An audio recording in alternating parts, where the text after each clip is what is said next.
It's not a contact sport, it's a collision sport. It's pretty rough, and my job was to be the enforcer. Being an enforcer is like being a policeman. It's to make sure that your goal scorer or anyone on your team doesn't get hurt. I like taking care of people. Hockey gave me that opportunity of protecting my team, my family. It was a pleasure to wake up every morning and go do that for your job.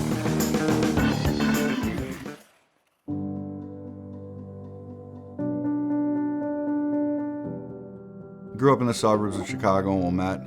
Very active in sports, very active family life. Very blessed to have a good family. You usually start when you can walk. Wayne Gretzky started when he was 2. I started when I was 8, which is really late for a kid, but I caught on very quick. I fell in love with it. I was getting ready to hopefully fulfill my dream and sign it with an NHL team, and I was pretty much there, and didn't feel good. I was getting ready to go back to training camp and started sweating profusely and slept for 20 hours a day, and I just knew something was wrong.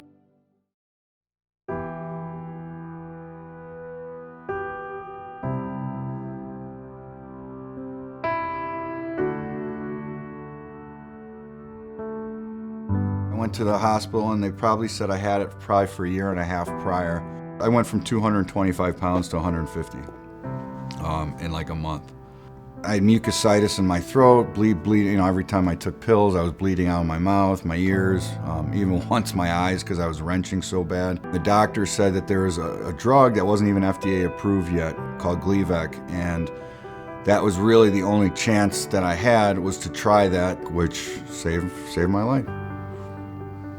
I never thought about cancer before I had it. I think what I've gained out of it is definitely compassion. God forbid that you ever had to go through what I went through. You don't know. I was playing professional hockey. I was on top of the world.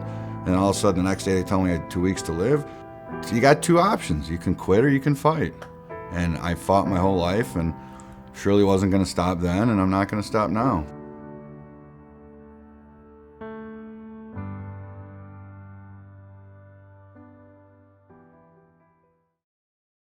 When they ask the kids in high school, what do they want to be when they grow up? So in many places, the top position is a doctor or a lawyer. In Israel, the top position is a researcher.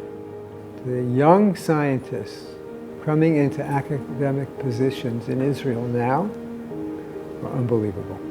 Scientists in Israel have a difficult time supporting their research, and that sources for funding research in Israel are very limited. The ICRF is basically a star in this.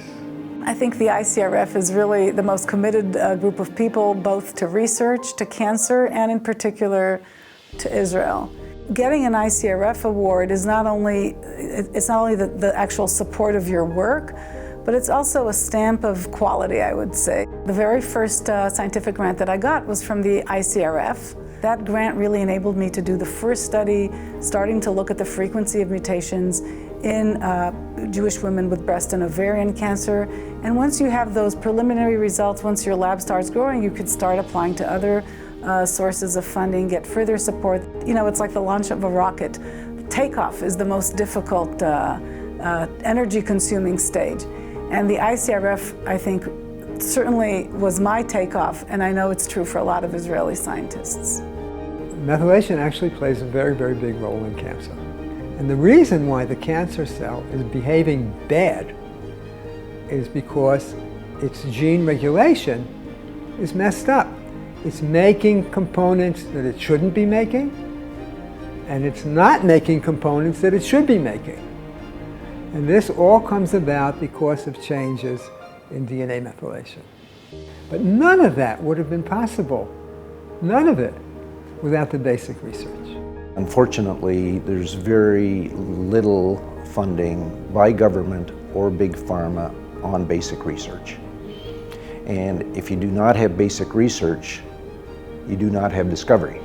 We've seen discoveries by Chikanover and Hershko that have led to Velcade that saves millions of lives. We've seen discoveries by Kanani that resulted in the development of Gleevec that is saving thousands of lives. It wasn't that they discovered the drug, but the basic science that they did led to the discovery of the mechanisms upon which those drugs are based. This is not religion, it's not secular, it's not just a piece of geography. What goes on here impacts the entire universe. I just want to say thank you from the bottom of my heart that I'm glad that you did start this foundation, because if doing it helped save my life, so thank you.